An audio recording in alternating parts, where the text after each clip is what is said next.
AP liquor కేసులో నలుగురు నిందితులకు మొదటి రోజు కస్టడీ ముగిసింది. రాజకేశ్రెడ్డి, ధనుంజయ రెడ్డి, కృష్ణమోహన్ రెడ్డి, గోవిందప్పలను ప్రశ్నించింది సిట్.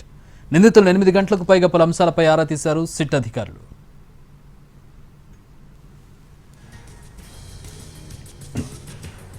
ఈ కేసులో A1 రాజకేశ్రెడ్డితో పాటు ధనుంజయ రెడ్డి, కృష్ణమోహన్ రెడ్డి, బాలాజీ గోవిందప్పను విచారించారు సిట్ చీఫ్ రాజశేఖర్ బాబు. స్కామ్లో నలుగురి పాత్ర కీలకంగా ఉందని ఇప్పటికే సిట్ గుర్తించింది. వసూలు చేసిన డబ్బుతో ఎక్కడెక్కడ పెట్టుబడులు పెట్టారు, ఎక్కడ ఆస్తులు కొన్నారని సిట్ చీఫ్ ప్రశ్నించారు. లగ్జరీ కార్లు ఎవరి కోసం కొనుగోలు చేశారని క్వశ్చన్ చేశారు. నిందితుల కుటుంబ సభ్యుల వ్యాపారాల్లో పెట్టుబడులుగా వచ్చిన డబ్బుల గురించి బ్యాంక్ అకౌంట్స్ ఆధారంగా ఆరా తీశారు. 2019-24 సమయంలో నిందితులు కొనుగోలు చేసిన ఆస్తుల వివరాలను రిజిస్ట్రార్ శాఖ నుంచి సేకరించింది SIT.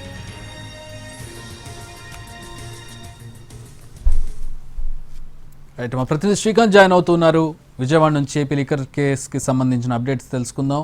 Srikanth, AP liquor scam కు సంబంధించి ఇవాళ నలుగురు నిందితుల కస్టడీ తొలి రోజు అయితే ముగిసింది. ఉదయం 8 గంటలకి నలుగురిని కూడా కస్టడీకి తీసుకుని వైద్య పరీక్షలు నిర్వహించారు. 9 గంటల నుంచి 5 గంటల వరకు అయితే విచారణ కొనసాగింది. కొద్దిసేపటి క్రితమే నలుగురు నిందితుల్ని కూడా వైద్య పరీక్షలు నిర్వహించి సబ్ జైలుకి అయితే తరలించే. ప్రధానంగా కూడా ఈ నలుగురి పాత్ర ఎవరైతే రాజకేశ్రెడ్డితో పాటు ధనంజయ రెడ్డి, బాలాజీ గోవిందప్ప, కృష్ణమోహన్ రెడ్డి, ఇలా నలుగురి పాత్ర కూడా ఈ లిక్కర్ స్కామ్ కు సంబంధించిన డబ్బుల వసూళ్లు, అదే విధంగా పెట్టుబడులు అంశంలో కీలకంగా ఉందనేది ఇప్పటికే సిట్ గుర్తించింది. విచారణలో గుర్తించిన అంశాలకు సంబంధించిన డాక్యుమెంట్స్ ఎవిడెన్స్ తోనే ఇవాళ విచారణ కొనసాగించినట్టుగైతే మనకి తెలుస్తోంది. ఎందుకంటే పెట్టుబడులు పెట్టిన కొన్ని వ్యాపార సంస్థలకు సంబంధించిన డాక్యుమెంట్లు ఏదైతే ఉన్నాయో వాటిని కూడా ఆ నిందితులకి చూపించి దాని వివరాలు అడిగి ఆ స్కామ్ లో వీళ్ళ పాత్రని నిర్ధారించే ప్రయత్నం వాళ్ళ ద్వారానే చేసే ప్రయత్నం అయితే అధికారులు కూడా చేశారు. దీంతో పాటుగా ఇప్పటికే ఈ డబ్బుల్ని మొత్తంగా కూడా ఖరీదైన ఆస్తులుగా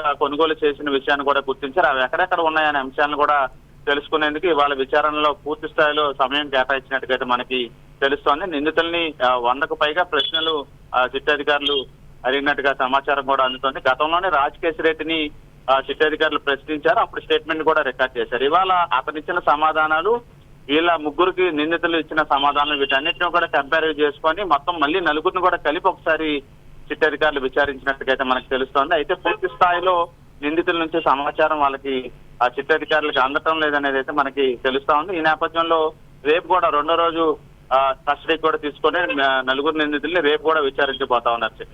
all right, thanks for the update Srikanth.